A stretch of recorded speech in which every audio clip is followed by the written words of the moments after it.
ଏମାନେ ତ ଅଚାନକ 3 ମାସ ତଳେ ଅଚାନକ ପୁରା ପଳେଇ ଆସିଲେ, ପୁରା ଗୋଡ଼େଇକି ଆସିକି ପୁରା ବସିଲେ। ଆମେ ଦେଖିଦେଲୁ ସାଙ୍ଗେ ସାଙ୍ଗେ ପୁରା ଭୟ କରିଦେଲୁ, କେମିତି କାଁ କର୍ମ ବୋଇଲୁ। ତାପରେ ଭାବିଲୁ ଯେ ନାଇଁ ଥାଉ, କାହାକୁ କିଛି ଆଟାକ୍ କର ତାପରେ ଦେଖମା ନାଇଁ କିଛି ହେଲେ ନାହିଁ। ସେଟା ରହିଛ କଷ୍ଟମାନେ ଯିବା ଆସିବା କରୁଛୁ, ଆମ ବି ସାମାନ ପତ୍ର ଯିବା ଆସିବା କରୁଛୁ, ରୋଷେଇ ପତ୍ର ଚାଲିଛେ, ଏଠି ଧୂଆଁ ବି ହେଉଛି, କିଛି ପ୍ରୋବ୍ଲେମ୍ ନାହିଁ।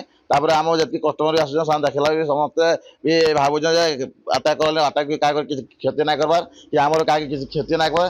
ଏମିତି ଆଜି 3 ମାସ ହେଲା ରହିଛନ୍, ଆଉ ତାଙ୍କ ବାଟ ସାଙ୍ଗେ ରହିଛନ୍, ଆମ ବାଟ କାମ କରୁଛୁ। ରାତିରେ ତାଙ୍କୁ ସଟର ପକେଇ ବି ରଖା ହେଉଛି, ତାଙ୍କୁ କିଛି ସୁରକ୍ଷା ବି ଦିଆହେଉଛି, କିଛି ଅସୁବିଧା ତାଙ୍କର ନାଇଁ ହେବାର।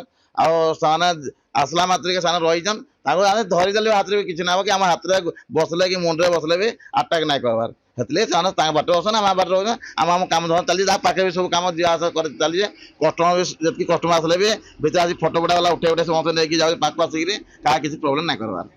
ଆମ ମହୁ ଆସିଲା ତ ଆମକୁ ବହୁତ ଖୁସି ଲାଗୁଛି, ଆମର ଦୋକାନ ବେପାର ବି ବଢ଼ୁଛି, ବେପାର ବଢ଼ି କଷ୍ଟମର ବି ଆସିଲେ ଖୁସି ହଉଛନ୍। କିନ୍ତୁ ଏତିକି ଗୋଟେ କାହାକୁ ଗୋଟେ ପ୍ରଭାବିତ ନାଇଁ କରିବା, ଆଟାକ୍ ନାଇଁ କରା ବୋଲିକି ସେଟା ଆମକୁ ଭଲ ଲାଗୁଛେ। ଆଉ ସେମାନେ ସେଟା ରହିଯାଇଛନ୍, ଆଉ ଆମକୁ ବି ଭଲ ଲାଗୁଛେ। ସେଥିଲାଗି ଦୋକାନରେ ଆମର ବି କୌଣସି ପ୍ରୋବ୍ଲେମ୍ ନାହିଁ, ଯିବା ଆସିବା କରୁଛନ୍, ସବୁ ରହୁଛେ, ସେମାନେ ତାଙ୍କ ରହୁଛନ୍। କିନ୍ତୁ ଆମକୁ ଭୟ ହିଁ ନାଇଁ ଲାଗବାର, ନିଜ ଭଳିଆ ପୁରା ରହିଯାଇଛନ୍ ସେମାନେ। ମିତ୍ରତା ଭଳିଆ ପୁରା ରହିଯାଇଛନ୍ତି ପୁରା।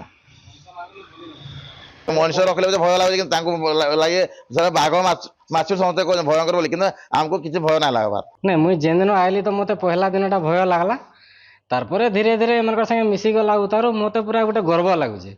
ଦେଖ ଏତ୍କି ପାଖରେ ମହୁମାଛି ଥାଇକିରି ଆମେ କାମ କରୁଛୁ, ଆମର କିଛି ଅସୁବିଧା ନାଇଁ ହେବା। ତାରପରେ ଲୁକେ କହିସନ୍ ମହୁମାଛି ଧୂଆଁ ହେଲେ ମାରିଦେସନ୍, ତାପରେ ଆଇଁଷ ବିଷର କଲେ ମାରିଦେସନ୍, ଏସବୁ କଥା ମାନେ କହିସନ୍। ବାକି ଏସବୁ ମାନେ ସବୁ ଆମେ ଆଜି ସବୁ ପୁରା ଜାଣିପାରିଲୁ ଯେ ଆମର କିଛି ଅସୁବିଧା ନାହିଁ। ଆମ ଏମାନଙ୍କର ତଲେ ଭାଟି ଜାଲିକିରି ବି ଆମେ ଛଣା ଛୁଣି ପ୍ରତ୍ୟେକ କାମ କରିପାରୁଛୁ।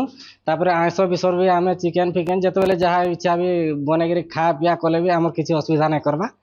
ପୁରା ମଣିଷନୁ ବୋଲିକିରି ଆମର ଦୋସ୍ତି ହେଇଗଲାନ। ଟାଇମ୍ ପଇଲେ ଆମର ଗୋଡ଼ ହାତରେ ସବୁଆଡ଼େ ବସା ବସି କରିକି ବି ଆମର କିଛି ଅସୁବିଧା ନାଇଁ କରବା ସେମାନେ। ଗ୍ରାହକ ମାନେ ଯେତେବେଳେ ଖାଇ ଆସନ୍ ଦେଖିକିରି ତ ପହିଲାକିରି ସକ୍ ହେଇଯାସନ୍, ପୁରା ଚମକି ପଡ଼ସନ୍। ତାରପରେ ଧୀରେ ଧୀରେ କିରି ସେମାନେ ସେଲ୍ଫି ଉଠାସନ୍, ଆମେ ସେମାନଙ୍କୁ ପାଖକୁ ଡାକିକି ନିଜେ ଠିଆ ହେଇକିରି ସେମାନଙ୍କୁ ଗୋଟେ ସାହସ ଦେଇକିରି ଆମେ ନିଜର ପାଖରେ ମହୁ ଘରା ପାଖରେ ପୁରା ଠିଆ ହେଇକି ସେଲ୍ଫି ବି ନେସନ୍, ଭିଡ଼ିଓ ଫିଡ଼ିଓ ବି କରସନ୍। ଆମେ ସାହସ ଦେସୁଁ, ନହେଲେ ପହିଲାକି ଡରସନ୍ ସେମାନେ। ବହୁତ ପୁରା ବହୁତ ଖୁସି। ଆମେ ତ ସକାଳୁ ଆସୁଛୁ, ଦୋକାନ ଖୋଲୁଛୁ, ବେପାର କରୁଛୁ, ଚାଲିଛି, କିଛି ନାହିଁ। ଆମକୁ କଟା ବଛା କିଛି କର ନାହିଁ, ବନ୍ଧୁତା ଟାଇପ୍ର ପୁରା ମିଶି ସାଙ୍ଗ ଯେମିତି ସେ ସାଙ୍ଗରେ ସାଙ୍ଗ ହୁଅନ୍ତି, ତାପରେ ସେମିତି ତାମାନେ ମିଶି ହେଲୁ। ଆମକୁ କଟା ବଛା କିଛି କରୁନି।